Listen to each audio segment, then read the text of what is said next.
Olá, caros amigos telespectadores, boa tarde. Estamos iniciando o programa Um Sentido para a Sua Vida, da Federação Espírita do Estado de São Paulo. Hoje nós vamos falar sobre a origem do homem, com Roberto Watanabe, e também sobre as desigualdades sociais, com a Fátima Luiza Giro. Fique conosco, já já voltamos.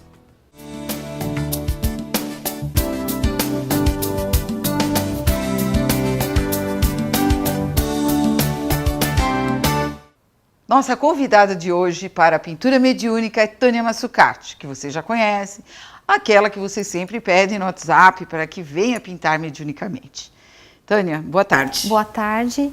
É com grande alegria que estou aqui mais uma vez, tendo essa oportunidade de estar colocando a arte através da divulgação desse programa, através do Espiritismo, e que essa arte possa chegar a cada um de vocês aí no fundo do meu coração, para cada um, através dos irmãos espirituais, é lógico. Tá bom, Tânia, muito obrigada. Nós vamos deixar você tranquila nesse cantinho aqui do nosso estúdio e nós vamos para a primeira entrevista.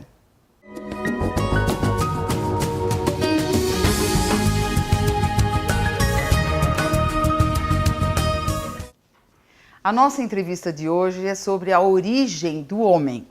E nós trouxemos o grande espírita aqui da Fiesp, Roberto Watanabe. Ele é administrador de empresas e trabalha aqui na casa como responsável pelo curso de filosofia espírita. Também trabalha na assistência espiritual, é articulista da revista O Semeador Internacional, também da Fiesp, e trabalha em várias outras áreas também, né, fazendo palestras aqui na casa. Tudo bem? Boa tarde. Boa tarde, agradeço o convite. Nós aqui nos sentimos honrados. Obrigado. Com a sua presença. Muito bem, Roberto. Então vamos começar com a primeira pergunta. Quem é o homem? Ou o que é o homem? Não sei, você como filósofo da doutrina espírita vai nos dizer. O homem, em essência, ele é um ser espiritual. E ele é um ser que está presente num corpo físico, né? Nós dizemos que ele está encarnado num corpo físico, que tem vida. Mas a essência desse ser é a de que ele tem a consciência de si mesmo, ele tem a inteligência desenvolvida, muito bom. Ele tem o livre-arbítrio, sim, devido ao conhecimento do bem e do mal, né? Certo. E tem também o senso moral. Então, em essência, é a característica do homem. Do homem, na sua essência. Sua essência, muito bem.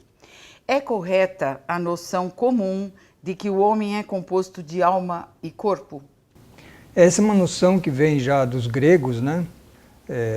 Sócrates, Platão já falavam sobre isso, de que o homem é composto então dessa alma que ocupa esse corpo, né? Esse ser espiritual que nós chamamos de alma. Certo. Mas na visão da doutrina espírita, é uma noção ainda incompleta, porque a alma, ela é um ser, sendo um ser de natureza estritamente espiritual, não teria como ela ter uma atuação direta sobre a matéria, que seria o corpo físico.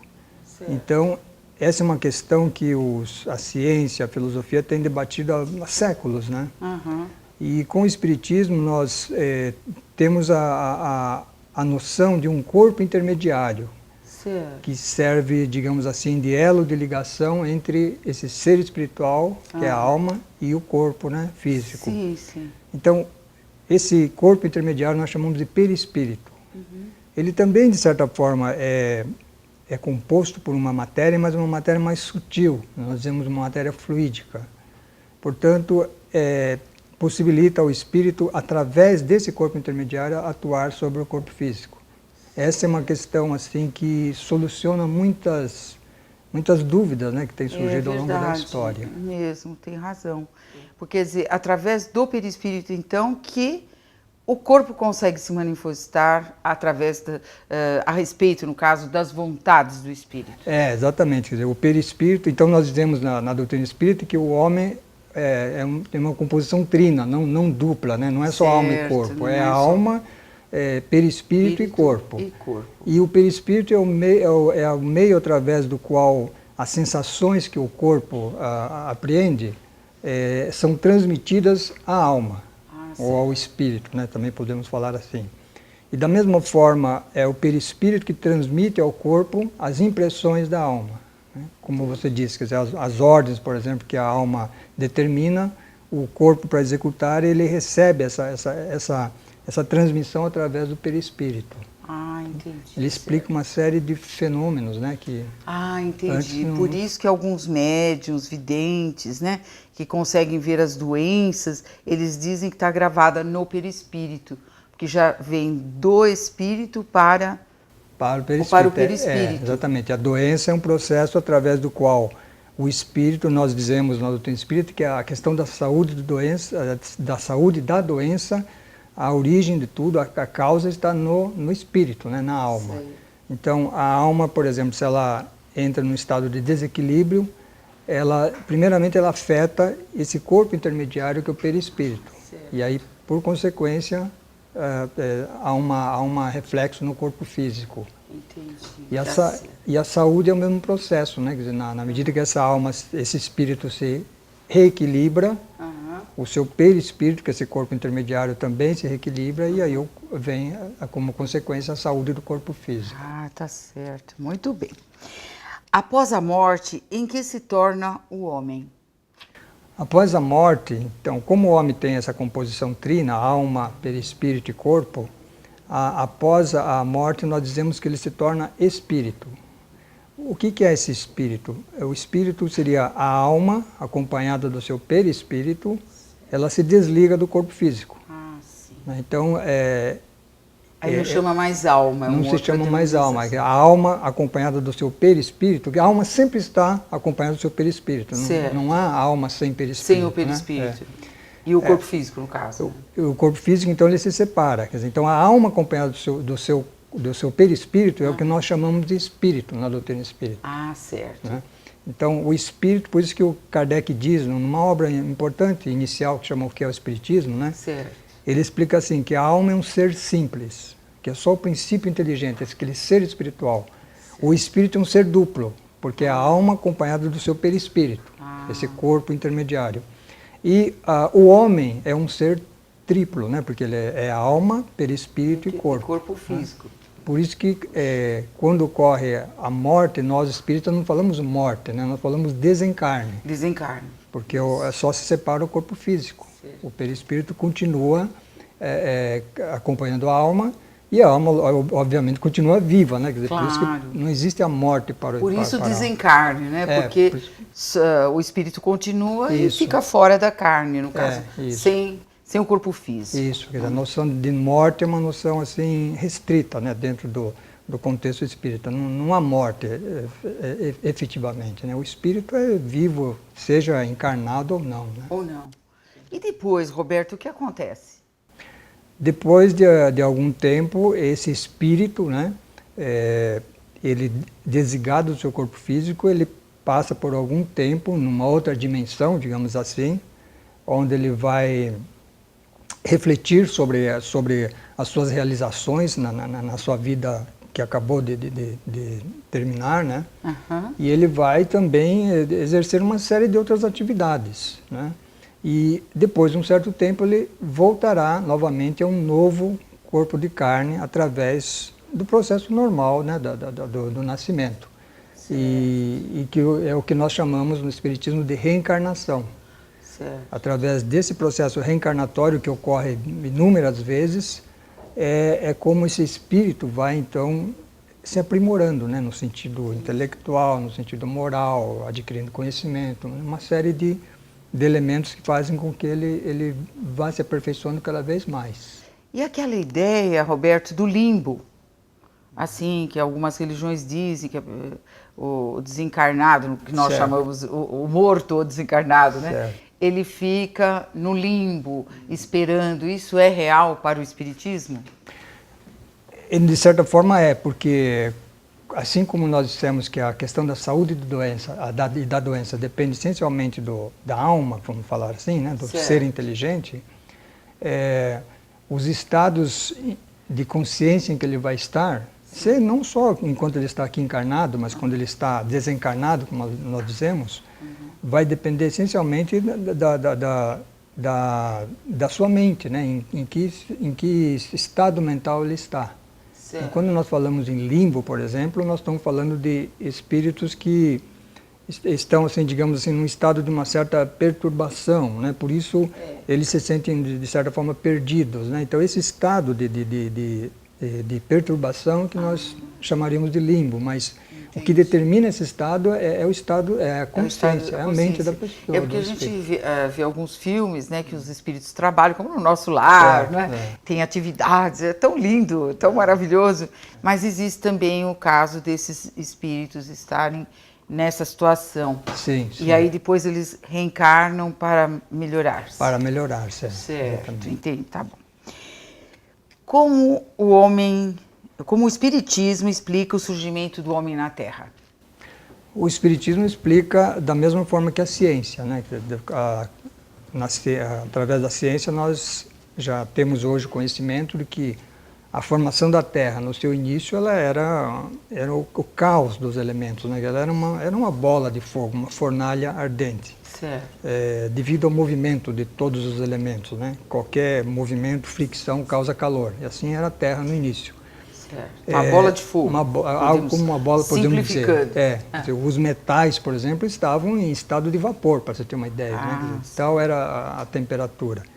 Então, mas através dos séculos e milênios, o frio do espaço sideral fez com que essa matéria fosse se resfriando.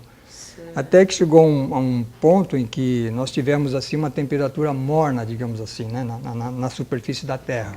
Daí então foi possível surgir os primeiros seres vivos, que aliás eram seres unicelulares, né, que eram seres extremamente pequenos, como uma bactéria. Certo. Os seres extremamente pequenos surgiram nos mares. Nos mares. Mas através de muitos outros milênios, esses pequenos seres foram se formando conjuntos mais complexos, né? Aí surge toda a flora, quer dizer, os vegetais, a fauna, os animais, e por último, então, nessa escala surge o homem, que é o ser assim, mais aprimorado, né? Certo, mais aprimorado dos seres, isso, no caso, né? Onde nós encontramos essas explicações dentro da codificação espírita? Nós encontramos a obra Gênese, né? Na Gênese de Kardec. É um livro muito importante da codificação. Porque é a visão científica, né? Certo. A Gênese e o Livro dos Médiuns nos dá a visão científica. Que é um livro estudado aqui dentro das salas de aula, né? Sim, sim. Principalmente no curso dos aprendizes, né? Do Evangelho e também no curso de expositor. Expositores, tudo, né? É muito bom, realmente. Então, aí apareceu o homem, que é o ser mais importante. Certo. Do planeta, vamos assim dizer, do nosso planeta, né? E a Gênese bíblica afirma que Deus formou o homem do limo da terra. Certo. E insuflou-lhe um sopro de vida, com o qual ele tornou-se vivente e provido de alma. Certo. Como o Espiritismo explica essa narração? Então, nessa obra Gênese, né, Kardec explica que toda a narrativa bíblica ela tem um sentido simbólico, né? Então, não é que Deus pegou um pouco de terra e formou o homem, né? Quer dizer, é um simbolismo. Quer dizer, o homem ser formado do limo da terra significa que o nosso corpo físico é composto dos elementos que fazem parte da natureza desse planeta, né? Certo. Então, nesse sentido aqui se diz que o homem foi formado do limo da terra. Então, se refere-se apenas ao corpo físico. Ao corpo, né? físico. E aí nós vemos também em outras partes... Nessa junção dos elementos e tal, né? Na junção dos elementos, né? Da matéria inorgânica e que formam o nosso corpo. O sopro da vida que Deus insufla no homem representa duas coisas. Representa, porque a terra, o limo da terra, a terra é um inorgânico, algo que não tem vida, certo? Então, esse sopro de vida, num sentido, significa a vida que é insuflada àquele corpo. Certo. Né? Que nós, no Espiritismo, chamamos de fluido vital. Né? Mas há um outro sentido também, porque veja que ele fala que o homem se tornou vivente e dotado de alma. Né? Então, o sopro da vida também tem um sentido da alma que se encarna nesse corpo. Esse sopro tem esse sentido, Tem sentido também, quer dizer, porque o sopro da vida, no termo latim, é pneuma, né, que significa sopro mesmo. Sopro. Né? Então seria, digamos assim, a alma, aquilo que dá vida àquele corpo. Olha, que coisa linda, né? Maravilhoso. Então, agora nós temos perguntas dos nossos telespectadores, assim, querendo saber, é verdade que os espíritas acham que a gente já foi planta, árvore ou animal? Mas nós vamos deixar essa resposta para o próximo bloco. Tudo bem, Tudo Roberto? bem. Até já, voltamos já num instante.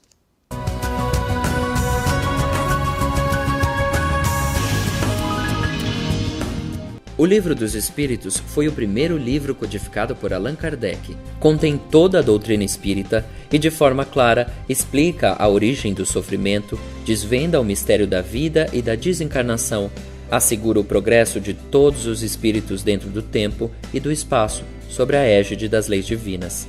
Esses ensinamentos te ajudarão a encontrar o caminho do verdadeiro entendimento da vida. É um livro que muito acrescentará aos seus conhecimentos sobre o espiritismo.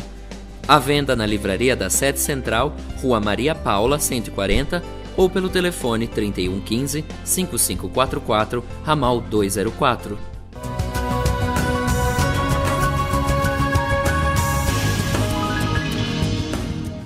Retornando à entrevista sobre a origem do homem com Roberto Watanabe, nós deixamos uma perguntinha no ar. Será que nós já fomos plantas, animaizinhos, peixes, ou outros animais, pássaros? Já fomos? Bem, essa é uma pergunta um pouco complexa. O que o Espiritismo explica? Que o animal, com certeza, se nós fizermos uma pergunta, o animal tem alma como o homem tem? Com certeza ele tem, né? Será que existe um princípio inteligente no vegetal, na planta? Também existe, né? Existe. Agora, princípio espiritual existe. Princípio inteligente, digamos assim, né? Sim. Agora, há diferenças fundamentais entre esses princípios inteligentes, vamos falar agora essa linguagem, que estão no vegetal, no animal ou no homem, né? Segundo a codificação espírita, a planta, ela tem, por exemplo, sensação, mas não tem percepção. O que é a diferença entre sensação e percepção? A sensação significaria algo que nós sentimos com o nosso corpo, digamos assim. Certo. Mas podemos não perceber, né? Então, por exemplo, às vezes, vou dar um exemplo no caso do homem, né? Certo. Às vezes a pessoa está muito preocupada com alguma coisa e de repente ela pode esbarrar em algum lugar, se machucar e não percebe. Nem percebe. Há a sensação, quer dizer, o organismo certamente teve a sensação, mas não houve a percepção, né, na mente da pessoa. Depois que ela vai perceber, fala, mas aonde eu machuquei, né? Certo. Então, a planta é desse jeito, ela só tem a sensação. Ela só tem a sensação, ela não tem a percepção. De frio, de calor, tanto que se a gente não olha, ela pode murchar até morrer. Isso, mas tudo isso é sensação, quer dizer, não há percepção, né? A planta não vai sentir frio, sentir falta disso, daquilo, né? Ela faz tudo de forma automática, digamos assim, mecânica. O animal, ele tem a sensação e ele tem a percepção também, que o animal sente dor, por exemplo, né? Já é uma evolução. Já é uma evolução. Então é do mesmo princípio inteligente? É um princípio que já inteligente estagiou, que já estagiou e, digamos assim, está mais aprimorado, né? Certo. Então, esse animal ele já tem a percepção, ele já tem assim, uma inteligência mas bastante limitada, né? O Espiritismo diz que a inteligência dele é voltada apenas às suas necessidades de sobrevivência. Certo. Né? Não é como o homem que planeja, desenvolve a arte, a ciência, né? Cria, né? Cria. Então o animal, tudo nele é limitado, tá? Essa inteligência é fragmentária. Ele já tem o movimento, né? Que o vegetal não tem, tem um instinto, né? E tudo isso, quer dizer, é algo que representa esse princípio inteligente já num nível mais aprimorado. Certo. No homem, esse princípio inteligente tem as características que nós dissemos no início. Quer dizer, ele já tem a consciência de si de forma permanente, né? Ele tem o livre-arbítrio, ele tem a inteligência desenvolvida e ele tem o senso moral, que é algo que o animal não tem. O animal não tem noção de bem e de mal, né? Por exemplo. O homem tem. Então, são princípios inteligentes que, digamos assim, cada vez mais aprimorados. Vão se aprimorando. Vão se aprimorando. Então existe essa possibilidade né, como o telespectador perguntou, de a gente ter sido planta. Não, então, aí, por isso que a pergunta era complexa, né? Uma pergunta rústica, mas né, nós temos que aprimorá-la. Então, é uma questão que é tratada assim de forma bem, com cuidado, digamos assim, né, por Kardec, que é o codificador, que ele diz assim, nós não podemos dizer que nós somos plantas ou que fomos peixes, por exemplo, né? Da mesma forma que nós não podemos dizer que uma árvore totalmente desenvolvida é a mesma coisa que a semente. Ou que ele diz assim, ele dá um exemplo assim, que um gênio, por exemplo, da ciência é a mesma coisa que aquele feto que estava lá, sei lá, de um mês no corpo da mãe, né? Quer dizer, são coisas distintas, quer dizer, há digamos assim, um desenvolvimento, mas não se trata da mesma coisa, né? Então, é nesse sentido que o Espiritismo coloca, quer dizer, então não podemos dizer isso, né? Quer dizer, nós somos algo já de uma natureza distinta. Em relação a esses seres dos reinos inferiores. Entendi, certo. Ó, quem está falando é o diretor do curso de filosofia, gente. Tá certo? Então, a próxima pergunta agora. Teria sido Adão o primeiro homem criado por Deus? Então, se nós considerarmos Adão como o primeiro homem, muitas questões ficam sem respostas, né? Por exemplo, nós sabemos pela narrativa bíblica que Adão teve a Eva como mulher e teve inicialmente 2 filhos, Caim e Abel, né? Depois ficou só o Caim. Pois é. E o Caim, ele conta a narrativa bíblica que ele viajou para outras terras e lá ele constituiu família e construiu uma cidade. A questão é como é que ele teria feito isso se só existia Adão, Eva e ele, né? Quer dizer, então a única forma de nós explicarmos é que Adão não é o primeiro homem, quer dizer, já existiam homens na Terra, nessa época, digamos assim, a que se refere à Gênese bíblica, né? Adão, na verdade, se refere a uma certa raça da humanidade, né? Isso nós vamos ver em estudos posteriores, mas não é realmente o primeiro homem, né? Não é, na realidade não é. Então ele foi uma das raças. Ele pode ser considerado uma das raças do planeta. De acordo com a história que nós estudamos, isso não exatamente a história oficial, né? Mas a noção que nós temos dentro da própria noção do Espiritismo é que Adão representa a raça ariana, né? Mas antes da raça ariana, digamos assim, se encarnar no planeta Terra, já existiam outras raças, né? Já existia a raça negra, por exemplo, que foi a primeira que surgiu. Já existia a raça, eles chamam de mongólica, mas seria a raça amarela, a raça vermelha, quer dizer, os orientais, digamos assim, de maneira geral, né? A vermelha dos índios, dos índios, e a amarela dos orientais. Quer dizer, então, que essas raças foram se formando aqui no planeta. Foram se formando no planeta já devagarinho, dessa maneira como você explicou, né? Isso, Da união dos elementos e tal. Isso. Nossa, que bonito, não? É bonito. Agora, o Espiritismo está de acordo com a teoria de evolução de Darwin? Está, porque o Espiritismo, um dos princípios básicos do Espiritismo é a lei do progresso, a lei da evolução, né? E justamente o Darwin nos traz a teoria da evolução das espécies. Certo. Que diz basicamente que as espécies, digamos assim, que existem na Terra, né, ele está se referindo mais especificamente ao mundo animal, as espécies elas evoluem através de pequenas mutações genéticas, né? Então, nós temos situações assim, por exemplo, vamos supor que num ambiente, numa selva, existem insetos, né, que são de cor verde. Certo. Esses insetos, eles têm melhor condição de se esconderem dos seus predadores, né? Estão ali na vegetação. É verdade. Um inseto, por exemplo, de uma cor escura, ele se torna facilmente identificável, né? Então esse inseto tende a não tem menor poder de sobrevivência. Mas o que fez isso? E hoje nós temos casos de insetos que praticamente eles parecem uma folha de árvore, por exemplo, né? Quer dizer, eu já vi. Né? O que é isso? Quer dizer, isso são pequenas mutações, né, que essas espécies vão tendo, e essas mutações que garantem a sua sobrevivência são transmitidas aos seus descendentes através de forma hereditária, né?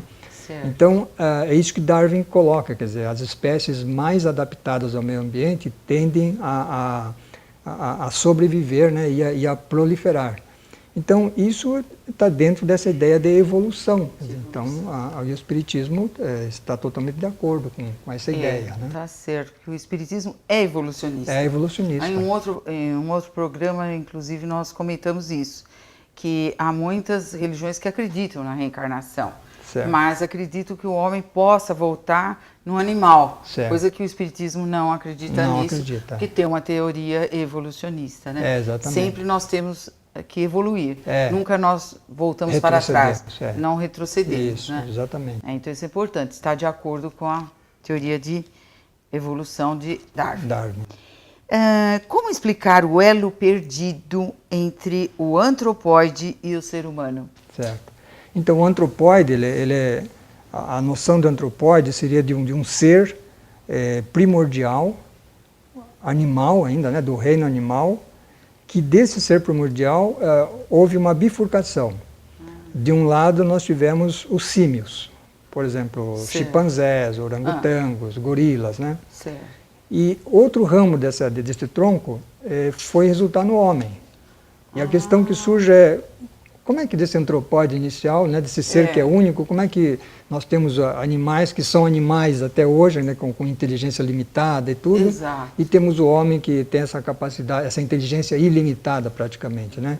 Então a ciência tem buscado, assim, através das pesquisas arqueológicas, tudo, esse elo perdido, quer dizer, quais são os fósseis que nos mostram essa transformação do antropóide para o homem, né?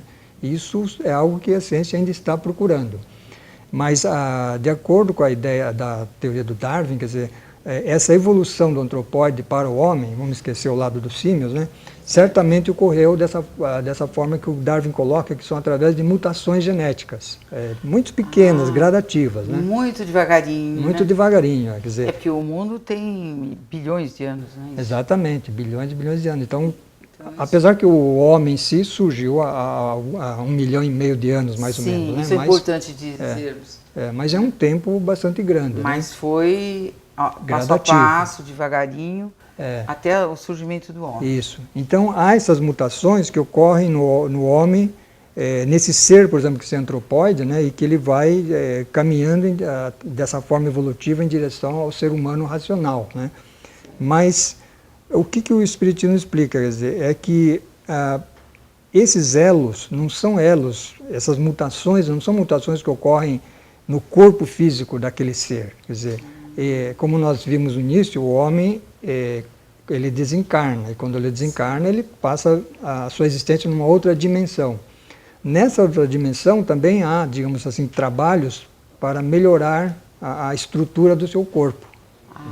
Então, por exemplo, né, a doutrina espírita nos explica que no momento em que esse ser primitivo precisava desenvolver a linguagem, então ele precisava ter aparelhos de fonação que permitisse a linguagem, né, a fala. Certo. Então, o que o Espiritismo explica? Que em alguns intervalos dessas reencarnações desse ser primitivo, na outra dimensão, foi trabalhado no perispírito desse ser. Né? Então, essas modificações que são feitas nessa dimensão espiritual, quando esse ser encarna novamente, o seu corpo físico reflete essa mudança que foi feita no seu perispírito, esse aprimoramento. Que lindo, não? Isso surge para nós, né? Surge para nós que estamos aqui como uma mutação, quer dizer, mas a mutação tem uma causa, né? Quer dizer, é algo que foi realizado. Na realidade são espíritos superiores, né? Isso. Vivem na espiritualidade. E trabalham nesse sentido. Trabalham nesse sentido, de aprimorar a espécie, de aprimorar o próprio planeta, não é? Exatamente. Para o progresso. Nossa, mas é lindo mesmo a história assim, né? Explicada através do Espiritismo. Muito bem. Roberto, mais uma pergunta. Qual a finalidade de Deus de criar um homem? A criação do homem ela é uma consequência natural do próprio fato de Deus ter criado o mundo. Kardec nos diz, né, na Gênese, o livro A Gênese Espírita, nos diz que, da mesma forma que não faria sentido nós imaginarmos um rei, por exemplo, um monarca terrestre, que reinasse sobre pedras, né? não teria sentido Deus ter feito toda a criação e reinar sobre a matéria bruta, a matéria inerte. Então, a criação do espírito, do homem, do princípio inteligente, é uma decorrência natural, né? Então, e esse ser inteligente que Deus cria é um ser que é criado, como nós falamos no Espiritismo, simples e ignorantes. É aquele homem, talvez naquela passagem do antropóide para o primeiro homem, né? Os homens primitivos, ainda sim. quase mais animalidade do que racionalidade. Certo. E, portanto, lá eles são simples e ignorantes, são quase instintos. Mas esse ser, a sua destinação é a perfeição relativa, né? Porque para que ele possa justamente, através do seu aprimoramento intelectual, moral, né, o conhecimento, as realizações científicas, culturais, que ele possa evoluir cada vez mais. E aí ele poder efetivamente entender, por exemplo, Deus, né? Porque um animal não tem a noção de Deus. Não tem condições, né? É mesmo. Né? Então, é verdade. Nesse sentido, é que essa finalidade que os filósofos cristãos explicam, por que Deus criou o homem, no fundo é pela sua própria infinita bondade e misericórdia, né? Quer dizer, ele queria ter seres que compartilhassem um pouco da sua inteligência infinita, né? Da sua bondade infinita. Então, criou seres como nós, né? que estamos caminhando nessa direção. Então, essa finalidade, naturalmente. E qual é a missão do homem na Terra, afinal? A missão do homem na Terra é justamente, quer dizer, ele não está aqui de passagem nem a passeio, né? Quer dizer, a missão dele é justamente contribuir, né, com o desenvolvimento de toda a humanidade desse planeta, através do trabalho, através do seu pensamento, né, na ciência, na filosofia, na religião, na arte. Então ele vai trabalhando a favor dessa humanidade, portanto a favor do próximo, como nós dizemos, né? E por consequência a favor de si mesmo, né? E dessa forma ele vai justamente, é assim que ele vai, através das várias reencarnações, porque uma encarnação é insuficiente para ele poder atingir aquele objetivo que nós colocamos da perfeição relativa, né? Então, através desse trabalho que ele vai fazendo é que ele vai se tornando cada vez mais perfectível, né? Essa é a finalidade. Ele deve deixar um dia de estar tão ligado, apegado a essa vida material, né, e ao seu egoísmo, ao seu orgulho, ele vai cada vez mais atingir uma consciência que nós chamamos de um nível de consciência quase que cósmica, universal, né? Que é então quando ele, como diz o apóstolo Paulo, quando ele verá Deus face a face, né? Nossa!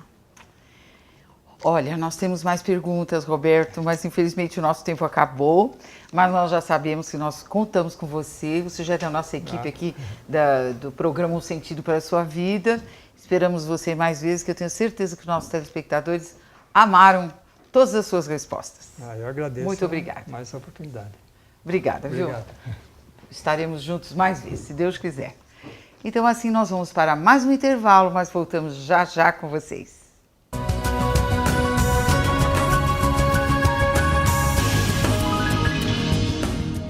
O Céu e o Inferno é o livro da codificação espírita que discorre sobre o temor da morte, o céu, o inferno, o purgatório, os anjos e a intervenção dos demônios nas modernas manifestações. Há também diálogos com espíritos que se apresentam felizes, sofredores, suicidas, criminosos que nos revelaram suas experiências pós-morte. É um livro que muito acrescentará aos seus conhecimentos sobre espiritismo. À venda na livraria da Sede Central, Rua Maria Paula, 140, ou pelo telefone 3115-5544, ramal 204.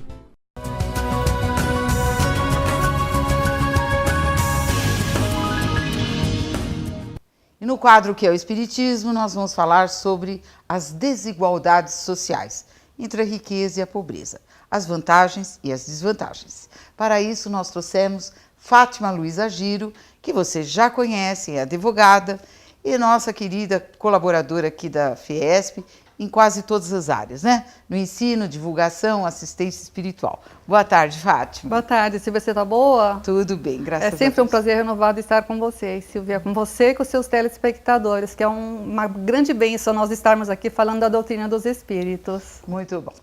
Então, nós vamos iniciar pelo ensinamento de Jesus.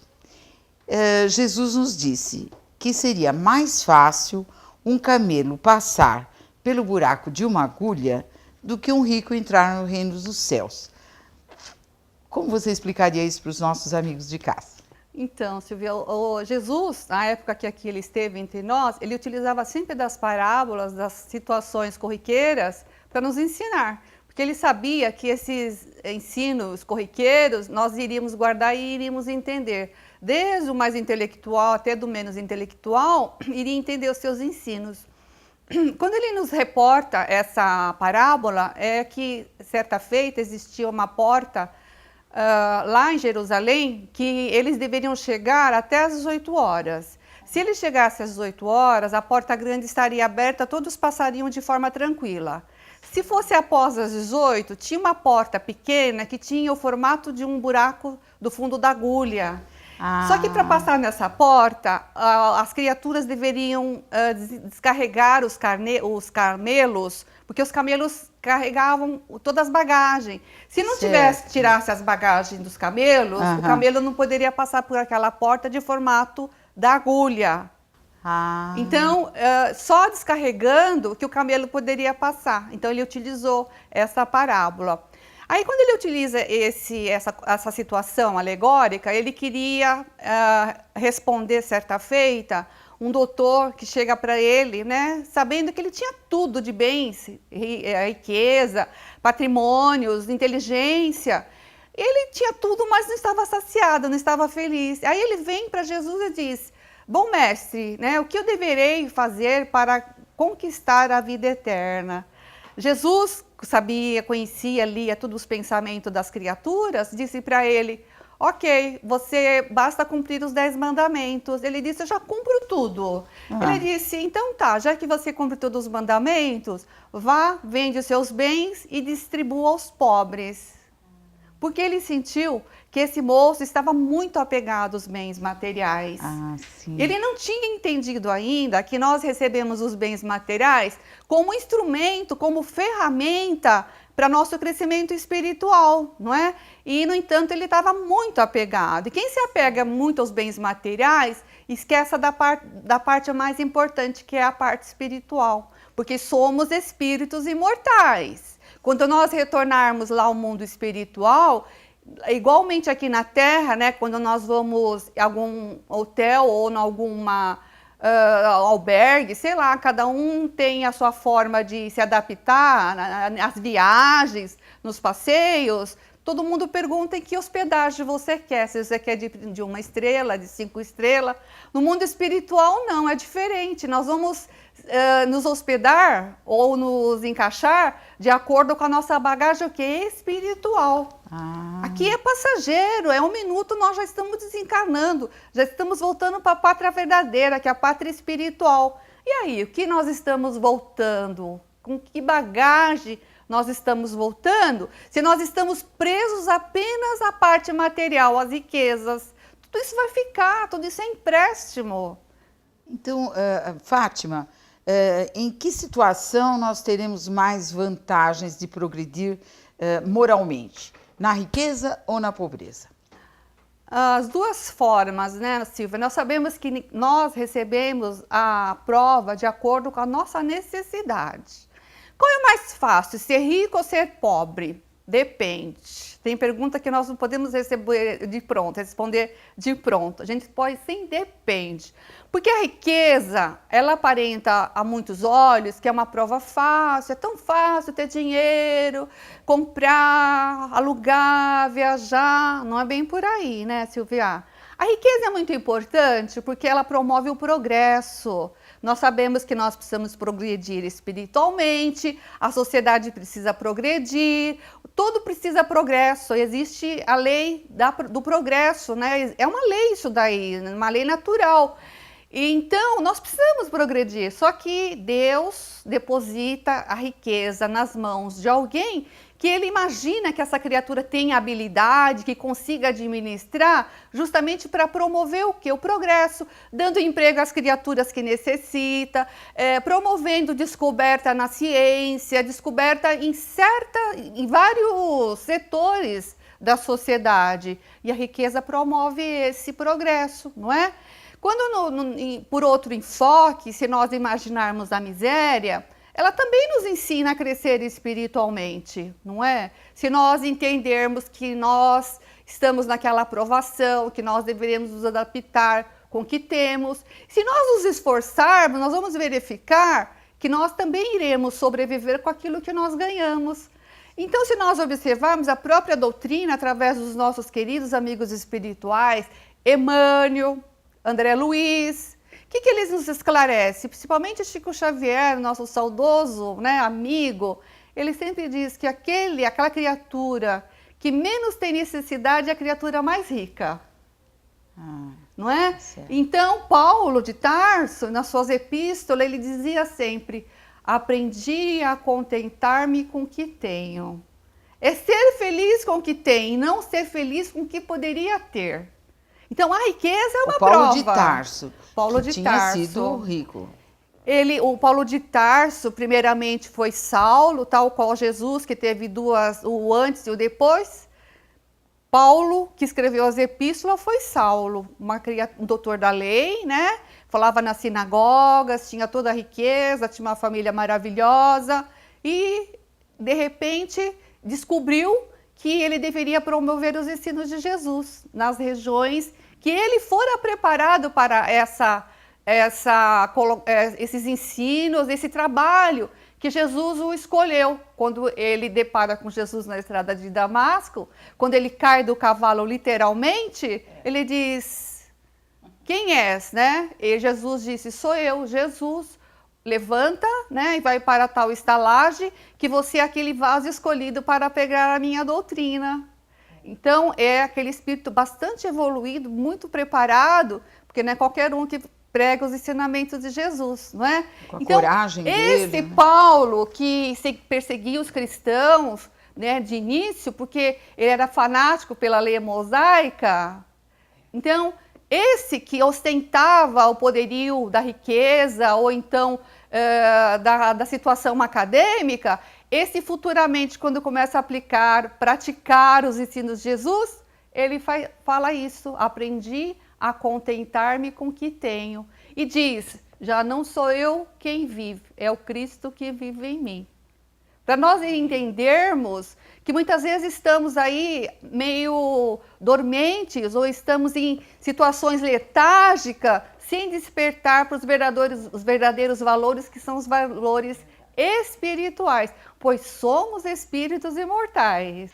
Agora, vamos voltar lá ao ensinamento de Jesus, né? Que diz que seria mais fácil um camelo passar no buraco de uma agulha, diz alegoricamente, do que o rico entrar no reino dos céus. Então, esta prova de riqueza, nós vemos nos dias de hoje muita briga, não é? Por herança, e às vezes aquela pessoa que fez o testamento é considerada injusta. E o que você poderia dizer sobre isso nos dias de hoje? O que nós estamos vivenciando, né? De fraudes, você é advogada, você vê muito desses problemas. O que você poderia dizer para os nossos telespectadores a respeito dos dias de hoje, disso que nós vivenciamos através dos testamentos e problemas familiares por causa da riqueza? É verdade, Silvia. Nós estamos passando por um estágio assim, bastante de provação, poderíamos dizer assim, né? Nós verificamos criaturas que ficaram a vida toda aí conquistando, né, bens materiais, não através de fraude ou de situações errôneas, mas sim através do seu trabalho digno, do seu trabalho honesto, né? E aí, quando chega numa certa idade, quando eles poderiam ter aquela privacidade de desfrutar daquilo que eles amealharam e até distribuindo com a família, mas nós verificamos que a nossa sociedade, que está acontecendo? Está existindo uma fraude, né? O parente inventa que aquela criatura, né? Que aquela criatura que trabalhou tantos anos, dando emprego para outros, né? Porque nós sabemos que a riqueza bem utilizada, que Jesus depositou, que Deus depositou na mão daquela criatura que se julga rica, ela recebeu aquela riqueza justamente para promover mais emprego, para promover o progresso, igual nós falamos. Mas se ela adquiriu tudo aquilo da forma digna, de acordo com os seus esforços, ela tem direito sim de ficar naquela riqueza, até quando ela partir para o outro lado, aí sim a herança poderá passar para aquelas criaturas que de direito são, não é? Seus herdeiros, no caso. Seus herdeiros. Mas o que nós verificamos? Criaturas, herdeiras ou não, de repente chegam só por um espírito de ganância, interdita o ser amado, né? Ou o pai, ou a mãe, ou a tia. Não importa o grau de parentesco que tem com aquela criatura. Interdita dizendo que a criatura está num problema de demência, com problema mental, não está fazendo bom uso dos bens, está dilapidando os bens. Interdita. E o que ela faz? Ela simplesmente desvia todos aqueles bens para ela ou para outra pessoa que ela julga capacitada de herdar aquela herança. E aí nós verificamos o quê? Muitas vezes a justiça do ser humano, as leis penais, as leis civis, não percebe, não consegue detectar, não consegue, né, dar uma solução. Mas o que nós precisamos verificar? Que a lei divina, né? Abrange tudo isso. Né? A lei divina está acobertando todas essas fraudes de forma a dar a justiça para aquela criatura que perdeu e aquela que fraudou, né? Certo. Então, ou seja, se você fugiu à lei humana, se você entendeu que o teu crime foi perfeito, porque isso é um crime, fraude é crime. Se você entendeu que foi perfeita, mas você não fugiu das leis divinas, da lei do Pai. Então, ele vai responder sim, claro que sim. Nós verificamos criaturas que adquirem uma herança enorme e, no entanto, de alguns meses perde tudo. Por quê? Porque não é uma herança que foi partilhada, que foi passada de forma natural, mas sim o quê? Fraudando a boa intenção, fraudando aquela alma tão zelosa, tão trabalhadora, que colocou toda a sua vida ali nessa atividade laboriosa e, no fim, passado para trás através de uma fraude. Nossa, é verdade. Ninguém escapa da lei divina, Silvia. É. Não tem lugar para onde esconder. E o que nós vamos dizer para aqueles filhos, né, que reclamam muito das injustiças, às vezes, feitas pelos pais ou avós, que fazem um testamento. Então, eles se acham injustiçados, querem a mais e tal, embora, às vezes, até haja algumas explicações, mas eles se sentem injustiçados e brigam e podem até acionar o parente na justiça. Podem. Então, se nós observarmos, Silvia, a justiça sempre parece ter dois lados, né? Como toda a história parece que tem duas versões, não é mesmo? Se você perguntar para um, ele conta uma história, para o outro vai contar uma outra história. Às vezes a justiça parece que ela é diferente de criatura para criatura. Ele pode dizer, olha, eu não quis prejudicar o meu pai ou minha mãe, eu simplesmente estou poupando ele de dissabores, porque alguém pode fraudar. Então, o que eu fiz? Eu passei para o meu nome, para eu guardar bem os bens dele, para eu cuidar dele. Esse é um lado da justiça, né? Uhum. Mas o outro lado, na realidade, é a intenção do sujeito. Ele queria o quê? Ele queria deixar com ele vai dizer que ele ficou dando todo o seu trabalho ali com o pai, que o outro irmão não ajudou, mas que ele direcionou o seu tempo, o seu amor, o seu carinho, e nada mais justo o quê? Daqui aqueles bens, aquela herança ficar para ele, né? Certo. Mas se nós observarmos, qual é a justiça correta? Que ela é única. Desejar ao outro aquilo que eu quero para mim, né? Porque nós vamos responder, Silvia, das leis divinas ninguém foge. Não dá para escapar, da lei natural, né? Ninguém escapa, Silvia. Não é? Então a justiça é assim. Será que eu estou errado? Interditando meu pai, interditando a minha mãe, interditando a minha tia. Olha, Deus está aí. A lei, se você não acredita em Deus, a lei é natural. Tudo que você dá, você recebe. O que eu estou dando? Que pensamento eu estou tendo para outra criatura? Você vai responder, não é? Então, a lei é única. Fazer ao outro somente aquilo que eu gostaria que me fizessem. Agora, você falou sobre interdição, né? Gostaria que você esclarecesse para os nossos telespectadores, essa interdição é por idade? Ou de que maneira se faz essa interdição? Não, não é por idade, Silvia. Se nós observarmos, as criaturas muitas vezes adquirem problemas mentais. Nós tivemos um programa aí, uma certa feita, que nós falamos daquele cientista, o Stephen Hawking, né? Aquele grande cientista que escreveu vários livros, né? E ele teve o quê? Uma degeneração dos músculos, ele ficou todo atrofiado, e só a mente dele funciona, e ele fala, ele se manifesta através de instrumentos eletrônicos. E olha que ele tem 70 e poucos anos, continua escrevendo livros, né? Através dos instrumentos. Através dos instrumentos eletrônicos. Mas... Ele pensa e o aparelho eletrônico manifesta a ideia e ele conversa através do pensamento. Então, essa criatura está praticamente sem movimentos, fisicamente assim, sem nenhum movimento voluntário, né? Mas a mente dele está funcionando como se ele fosse... Mas ele pode ser interditado nesse caso? Então, ele não pode, porque ele tem como se manifestar. Então, você perguntou sobre a idade, de repente uma criatura com 20 anos, ela até pode ter problemas mentais, ela não fala coisa com coisa, alguém poderá fraudá-la, se alguém não interditar, né? Aí existe uma necessidade. Mas aí, qual é a necessidade? Quem está interditando, o pensamento dela, a intenção dela é que vai contar. Se realmente ela avaliou, aquela criatura está com a necessidade de ser interditada para um bem maior, que é a família dela e ela própria, a consciência é que fala mais alto de quem está interditando. Então, é independente de idade, se é novo ou se é mais velho. Então, eu coloquei esse cientista para mostrar que ele começou com esse problema físico por volta de 20 anos. Hoje ele tem 73 anos. Ele casou 2 vezes, ele tem 3 filhos. Podemos assim dizer. Está escrevendo um livro. Ele escreveu um grande livro, ultimamente um livro, chamado O Grande Desígnio, em 2010. Nós estamos em 2015. Então ele casou 2 vezes, tem 3 filhos, e ele continua agindo, escrevendo, dando as suas opiniões, as suas teorias. Então existe muita responsabilidade no caso da pessoa que pede interdição, né? Claro. Tem que ser muito verdadeira. Porque a pessoa sabe quando a outra realmente está impossibilitada de se manifestar, né, Silvia? Com certeza. Ainda mais parente convivendo, né, diariamente junto. E às vezes a pessoa faz, sabe por quê? Por comodismo.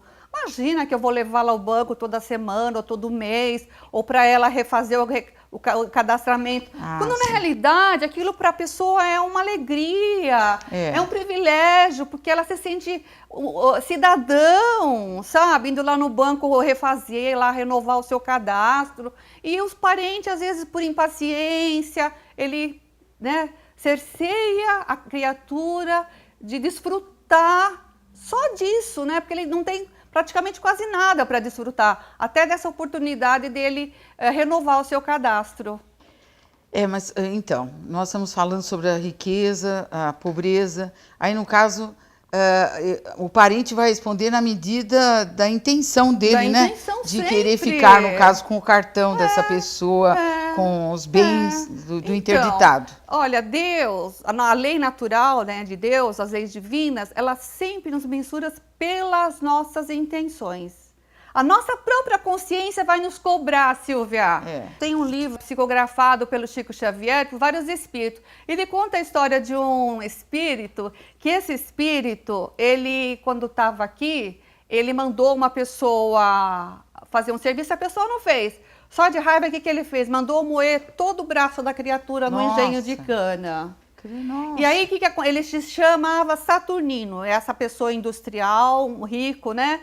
Quando ele voltou na outra reencarnação, ele um dia estava trabalhando na roça e cortou a mão, o braço dele, assim, e separou. E aí, conclusão, ele foi socorrido rapidamente e conseguiu colocar tudo no lugar, né? E perdeu conseguiu perder um dedinho só, que não conseguiu colocar. Só que desta vez era uma pessoa dedicada, caridosa, bondosa. Todo mundo, nossa, ele era tão bom, como aconteceu isso? Onde está a justiça divina? Aí ele foi no centro à noite e aí os benfeitores falaram para ele, olha, você da outra vez, você mandou moer o braço da criatura. Era para você também ter perdido o braço. Você só perdeu um dedinho porque você começou a fazer o bem. É aquela passagem de Pedro lá na sua epístola. O amor cobre a multidão de pecados. Nossa, que maravilha. Ai, Fátima, que pena, já nosso tempo terminou. Obrigada, Fátima, Silvia, por tudo tudo. de bom. Obrigada a você, tá? Muito obrigada mesmo. E nesse instante nós vamos para mais um intervalo, mas voltamos já já com vocês.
E hoje recebemos um grande presente da equipe de Renoir, através da Tânia, essa tela magnífica e também uma psicografia, não é, Tânia? Isso. Você gostaria de explicar para os nossos amigos de casa como aconteceu isso? Então, uma emoção maravilhosa, como sempre aqui nesse estúdio, né? Essa vibração maravilhosa, então está propícia mesmo para os irmãozinhos colocarem na tela tudo aquilo que for necessário para este trabalho. E aí eles colocaram aqui uma mensagem. Então, nesse instante, eu vou dizer para os nossos telespectadores que vai ser a nossa mensagem do dia. A Tânia vai ler a mensagem, que foi de um dos espíritos da equipe de Renoir, psicografado por ela, Tânia. Então, vamos à mensagem. O título do quadro é O Vaso. Ele representa nosso corpo, a matéria. As diversas flores, de cores diversas, representam os espíritos, individualidades que somos. Assim como Deus criou flores perfeitas, nos criou para sermos perfeitos. Cada espírito tem seu tempo para que possa desenvolver sua evolução. Cada qual em seu grau. Uns caminham mais lentamente, outros mais rápido. Porém, todos chegarão em um grau de perfeição. Assim é a bondade infinita do nosso Pai que nos criou e nos enviou o exemplo que é Jesus. Abraços fraternos da equipe de Renoir. Muito bem. Hoje tivemos uma psicografia da Tânia, que é médium de pintura mediúnica, que também faz parte do grupo de psicografia literária da área de divulgação, não é? Então, ficamos muito felizes com essa mensagem, Tânia. E assim nós vamos encerrando o programa Um Sentido para a Sua Vida. Muito felizes com a sua audiência e esperando vocês na próxima sexta-feira, se Deus quiser, aqui na TV Aberta.